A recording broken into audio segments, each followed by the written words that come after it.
वडजल ग्रामपंचायतीचा डॉक्टर श्रीकांत नारायण खाडे यांच्या विरोधात ओपीडी बंद करण्याचा ठराव।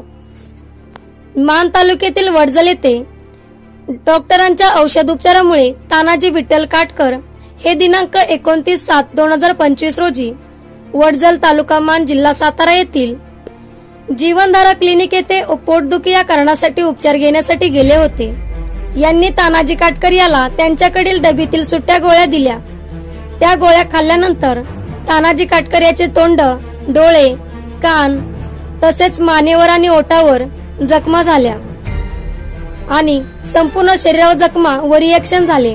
त्यामुळे याचा निषेधार्थ म्हणून वडजल तालुका मान पंचक्रोशीतील ग्रामस्थांनी दिनांक 11/8/2025 रोजी ग्रामसभा घेऊन त्यामध्ये डॉक्टर श्रीकांत नारायण खाडे यांची ओपीडी कायमस्वरूपी बंद करण्याचा ठराव मंजूर केला। यावेळी वडजल गावचे सरपंच धनंजय जाधव, उद्धव काटकर, गावचे पोलीस पाटील मोनाली बनसोडे आणि वडजल गावच्या धडाडीचे नेतृत्व असणाऱ्या तसेच सर्वच क्षेत्रात उल्लेखनीय कामगिरी असणाऱ्या वडजल गावच्या सदस्या सौ प्रतिभाताई काटकर यावेळी त्यांनी या संदर्भात माहिती दिली। तर नमस्कार, झुंजार न्यूज महाराष्ट्रामध्ये प्रथम आपल्या सर्वांचे सहर्ष स्वागत आहे। तर आज आपण वडजल या गावी आहोत आणि वडजल मध्ये जो खाडे डॉक्टरांच्या विरोधात झालेला प्रकार आहे त्या संदर्भात आणि चला तर या वडजल गावच्या सदस्या प्रतिभाताई काटकर यांच्याशी आज आपण चर्चा करणार आहोत।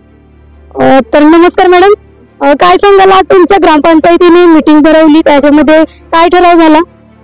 एकंदरीत जर पाहिलं गेलं तर मागील 10-15 दिवसापासून तानाजी काटकर या मुलाला गोळ्याच्या इन्फेक्शन मध्ये रिएक्शन झालेलं आहे। ते बघताक्षणी आम्ही सर्व ग्रामपंचायत आणि ग्रामस्थांनी एकच ठराव केलेला आहे की डॉक्टर श्रीकांत खाडे यांचं हॉस्पिटल हे बंद करण्यात यावे आणि जोपर्यंत त्या मुलाला न्याय मिळत नाही तोपर्यंत आम्ही पुढची आमची भूमिका जी आहे ती आम्ही सांगू शकत नाही।